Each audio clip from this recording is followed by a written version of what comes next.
Trying times with the Trojans. Mark Rogers TV, the voice of college football, breaking down USC. We got Pete Gearson on the line from Trojan Insider. Pete, we appreciate you stopping by. Thanks for having me, Mark. Yeah, tons going on, even though it's still winter. Always looking forward to spring and fall and football season right around the corner. Exactly. People that don't follow college football, that know me personally, they'll tell me all the time after the national championship game, what are you going to talk about now? You're going to have to talk about other sports. No. Wait a minute. There's so much to talk about. You can always talk about spring football's coming up, recruiting, coaching, hot seats. There's more than enough to talk about. And especially with this program, that's the name brand program in the Pac-12, supposed to be the best program in the Pac-12, has been surpassed by Washington, at least at this point. But 5-7 doesn't get it done, but the talent is still very strong on the roster based on the past recruiting rankings. The current class, not the best, but still a top 20 sort of selection. So maybe we start there in regards to this past recruiting class. I know that there were a lot of misses, but still it's a top 20 class. Your thoughts about the strengths and weaknesses? Yeah, you're right. There was a lot of misses, and it was top 20, but sadly 20th in the nation for USC doesn't usually cut it. We haven't fallen below 10th since 2014, and we've had the #1 recruiting class in the Pac-12 for 5 consecutive years. This year we're 3rd. So to fall behind Oregon and Washington in the recruiting ranks is definitely not the trend that USC wants to go in. But, you know, USC's had these top recruiting classes, and just like last year, 5-7, it hasn't exactly always panned out. So we can jump into some of the guys. Let's actually start with some of the guys that USC thought they had and then ended up missing on. So Chris Steele was a great cornerback that USC thought they had an inside track on, but he left to Florida. Now, that one wasn't so contingent on the Cliff Kingsbury hiring and leaving to go to coach for the Arizona Cardinals. But there's a couple big-time wide receivers. Of course, Brew McCoy, who everyone knew, is the #1 ranked athlete in the nation.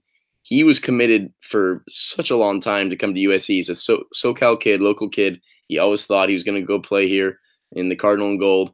But he enrolled actually early this semester, which is kind of like what JT Daniels did. But JT Daniels came a year early. Brew McCoy came a semester early this spring to start his college career. And immediately, for some reason, he felt almost too comfortable here at USC. He felt like it was high school all over again, which I don't understand how, because I'm sitting in Annenberg right now at USC, the journalism school, and it's very different from any high school or anything. But I don't know, he just had all the attention and stuff.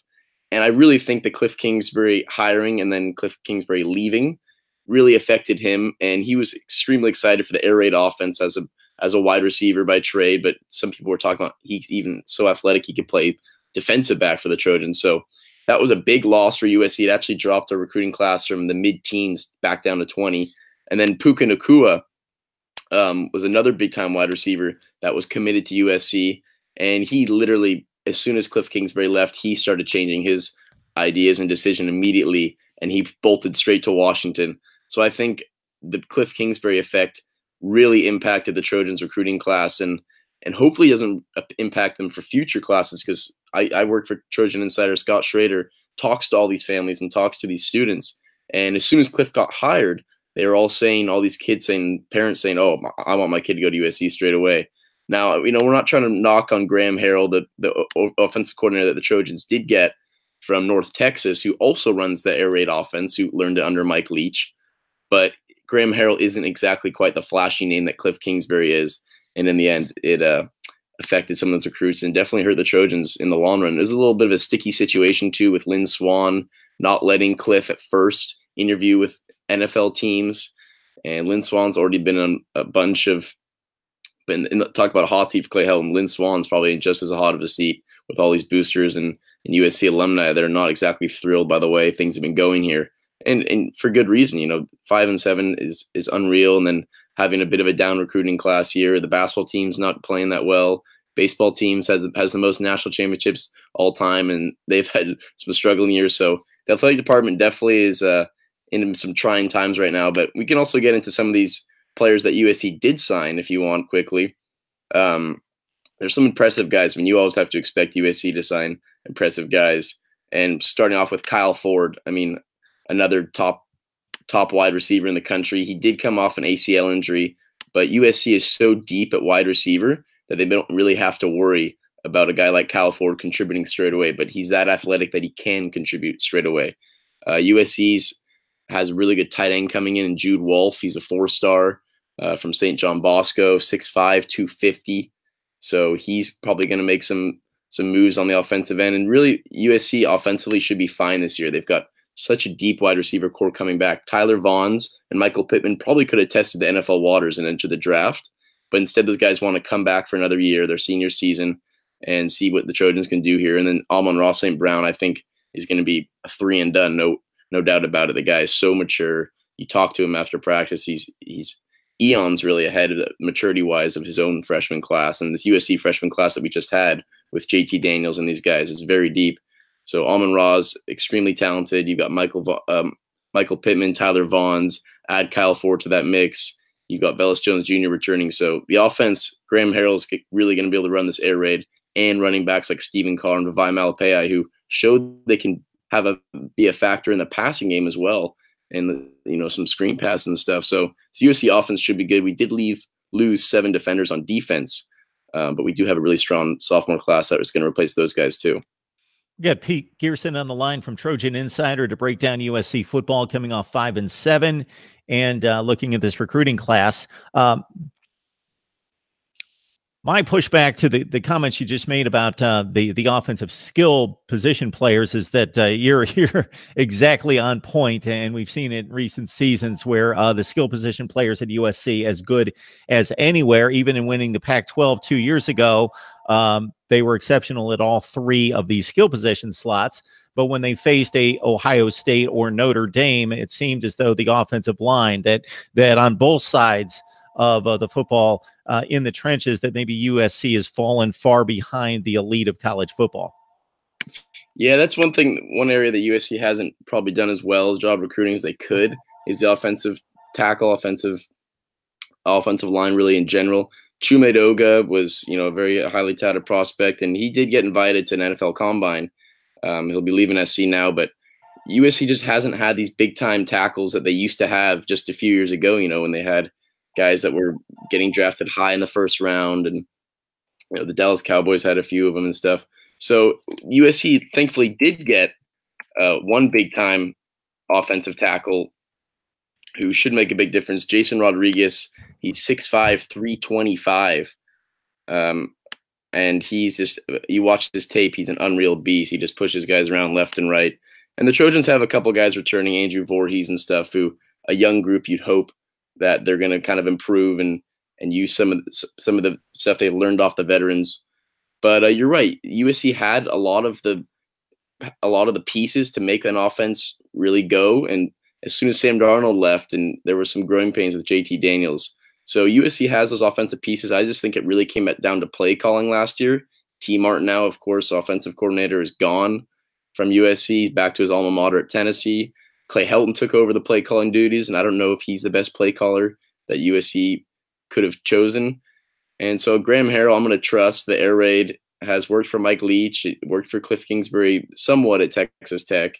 The offenses definitely are going to be high-powered, and you're going to see a lot of throws. Interesting part is, though, that JT Daniels, Cliff Kingsbury said this when he was hired for his full 34 days as the offensive coordinator. He said that we're going to have a quarterback battle between JT Daniels and Jack Sears. And, when you bring a new system in, you want to see which quarterback fits that system best. So Clay Helton said the same thing once Graham Harrell was hired as offensive coordinator. We're going to test and see if JT Daniels or Jack Sears fits the system better. Honestly, though, I don't see how you had a freshman quarterback starting for an entire year, and then you're going to come back his sophomore year and say, hey, we're going to put you back in a competition again. I'm pretty sure JT Daniels is the guy for USC moving forward until Bryce Young comes into play, who's also coming from Mater Dei, and Bryce Young is supposed to be the real deal as well. So it could be interesting come spring ball in a couple weeks here in March, who's getting those first team reps, but they said that both players would get equal reps, so we'll have to see. Yeah, the play calling concerns seem to be certainly valid, considering the stat that I've come across a number of times is that this team bogged down in the red zone last year, which is not surprising considering the offensive line woes and an inexperienced quarterback. But 2 years ago, with one of the best running backs in college football, with one of the best wide receiver cores in college football, and a top 3 NFL draft pick at quarterback, one of the worst red zone efficiencies in college football. And that's where play calling really comes to fruition, because you're working in tight situations. You're working in down and distance situations that are critical more so than anywhere else on the field. And that's where play calling shows up, and putting your best players in the best position to succeed. And USC has not been able to do that. Interesting point you make also, Pete, about JT Daniels, in regards to, it's easy for us who want the instant gratification of these kids hit the field as freshmen and they should be superstars. And if we've got an example or two of that around the country, then we expect that across the board. But, he didn't have the best supporting cast in all those positions, especially on the offensive line. So I would think that the future can still be bright. He just needs a system that he's grown accustomed to, and hopefully Graham Harrell can put him in good situations. Yeah, you're right. And the whole red zone thing, I think a lot of it was to do with turnovers too. Sam Darnold, even though he had a great final season here, he was not quite as good as his sophomore year, and he had a ton of turnovers, especially in the red zone. JT Daniels had 14 touchdowns last year, but 10 interceptions, and also a few crucial fumbles where he just kept the ball in the pocket too long, didn't get it out soon enough. And some of that, as you mentioned, is the protection lacking on the offensive line.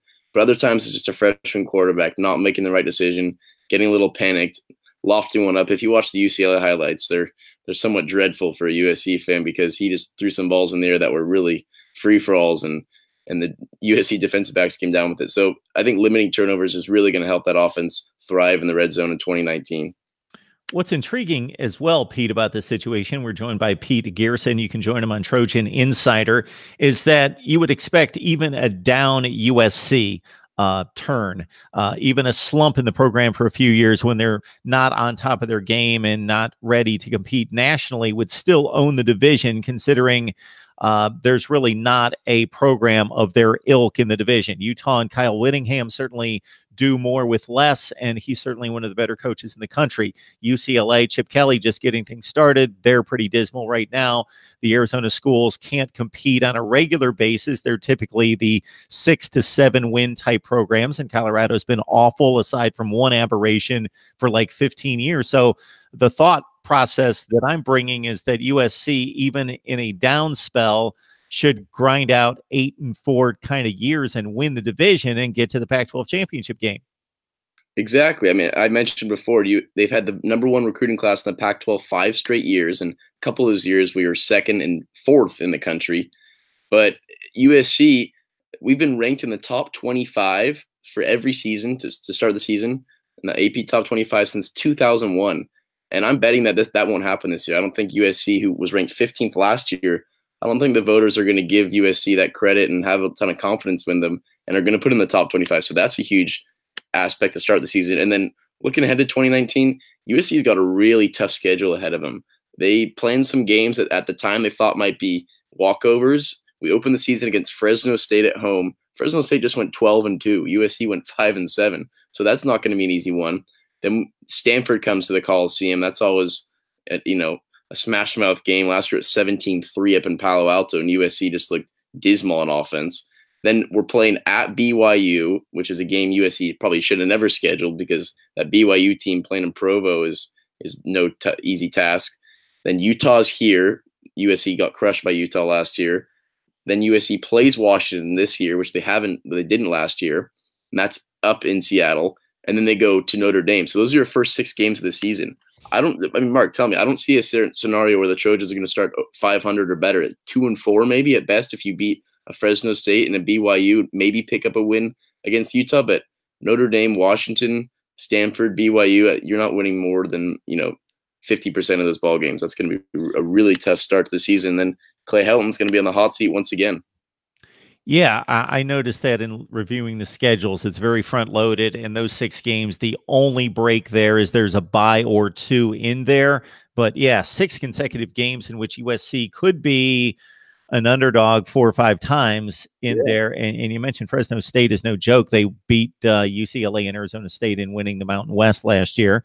And Clay Helton, I would think, I don't know what the expectations are, because it's, on one hand, you're the brand of the division and certainly the conference overall. Historically, there are expectations to bounce back, but on the other hand, 5-7 last year, young quarterback. Where would you tab the expectations where this team's going to land? I mean, they were flying banners over the Coliseum in the final game against Notre Dame. USC boosters paid for it behind an airplane saying "Fire Clay Helton, Lynn Swan." And so you got to understand that these people aren't happy. Students aren't really happy that Clay Helton's coming back. I think Clay's a smart guy and a great guy, and I think he deserves one more shot at it. But it's going to be a short string, and he's not going to have a ton of time to prove and tell this fan base that yes, we're working on it, we're moving forward. And then after him, the thing about the Cliff Kingsbury signing that was so great for USC was if Clay Helton indeed got fired, Cliff was going to most likely jump right into the offense, right into the head coach position, and everyone would have been thrilled. Obviously, the Arizona Cardinals wanted him, the New York Jets were interviewing him, so this guy was going to be potentially the next heir in the line of USC coaches. But now that Graham Harrell's here, I don't know if he's quite ready to step in to the head coaching position. And that's one thing the USC doesn't have on their coaching staff right now, and all their assistants, their coordinators. They don't have a former head coach, which a lot of college programs can say. And Cliff Kingsbury would have been that former head coach at Texas Tech, so that would have been huge. So Clay Helton's going to have to prove himself. The defense, although I said they lost 7 starters, they have a ton of young guys that are coming back off injuries. Talanoa Hufanga is extremely talented.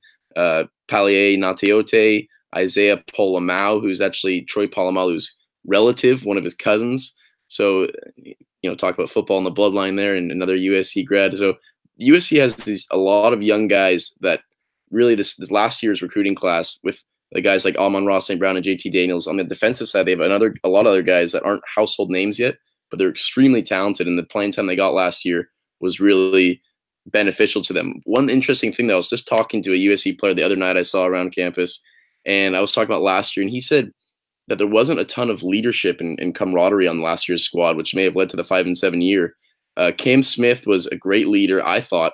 It looked like it from afar, but apparently he definitely seemed like a bit of a quiet guy, and apparently he didn't say much to these guys in the locker room. And he was the captain, a senior captain, who's also going to the NFL Combine. And apparently he didn't say anything to Palier Nateote, who's kind of going to take over and maybe be a captain in the Mike linebacker position in next year or the year after. He apparently didn't say anything to him until the end of the season when he had a big game. And that's just not something you'd want to see out of your star linebacker leader who, was an All-American and everything. That's yes, it's up to, a 22-year-old, 21-year-old to have that leadership, but it's also up to the coaching staff. And accountability has been a huge thing with this USC program. Levi Jones was kicked off. Bubba Bolden is another interesting story, who was also suspended, and he's a very talented defensive back that USC could really use. So he's under investigation right now. I actually saw him walking on the Greek Row a few days ago, and he's a bit of a partier, so he still wants to hang around LA, but there's a pending investigation between him and another student, and he feels like he wasn't treated fairly. But if that investigation doesn't get cleared up, he's not going to be playing football here, and he's likely going to transfer to Miami, reports are coming out saying. So that's another loss for the Trojans, but it really just starts from the top, the accountability. We almost lead the Pac-12 in penalties every single season, and that just can't be happening. So Clay Helton's come out and said that he wants to make these players more accountable and, be a little more stricter. But really, at the end of the day, it's going to have to show up on the field and limit those turnovers, limit those penalties, limit those suspensions, because it's really kind of gotten out of hand lately. Interesting insight from Pete Gearson. You can join him and the rest of the staff at Trojan Insider. And Pete, before we let you go, spring practice starts in just a few days, March 5th. Based on the reports that you're going to receive and what you're going to be able to take in firsthand, what is really going to catch your eye? What are you looking out for? Well, I think just this with Graham Harrell coming, it's all about the air raid, right? USC has all these talented receivers. They say that JT Daniels, I mean, really, if it is a quarterback competition between JT Daniels and Jack Sears, and Jack Sears, by the way, had one start last year and played extremely well in that loss against Arizona State, 38-35. He was throwing the ball around. He can run a little bit. So I think he's much older than JT, of course. JT's got the better arm, I'd say, but more strength. But that's going to be interesting if these guys actually do have to battle for position. And then you're going to have all these wide receivers coming in that are just going to be trying to catch as many balls as possible and prove to Graham Harrell that they're the guy that that they want to throw to in, you know, clutch situations and in big time moments. So that's going to be interesting. And then sadly, all these defenders that I've been talking about, a lot of the young guys came off off-season surgeries. Talano had a broken collarbone last year, so they may not be out there for the majority in the beginning of spring practice. So it's going to be interesting to see all these young defenders, a couple of the recruits that USC brought in, a guy like Max Williams and some of those younger guys, to see if they can kind of step up and prove themselves on defense, because USC lost guys like Porter Gustin, Iman Marshall, Cam Smith, as I mentioned, Marvell Tell. Those guys are all going to the NFL, and someone's got to step in and fill up a big hole for the Trojans, because defense wasn't a strength last year. And Trojans, if they want to, you know, get back to their normal standing in the Pac-12 and making that Pac-12 championship game year after year, then they're going to have to not only have a great air raid, high-powered offense, but that defense is going to have to be stout as well. The lack of views dictate that we don't talk a lot of teams, sub 500 teams here at Mark Rogers TV, the voice of college football, unless it's in Nebraska, Florida State, and of course, USC, because people are still mighty interested in what the Trojans are going to do and if Clay Helton can bounce back. Pete, we appreciate you stopping by. Great insight into the program. Thanks, Mark. Down anytime to join you guys.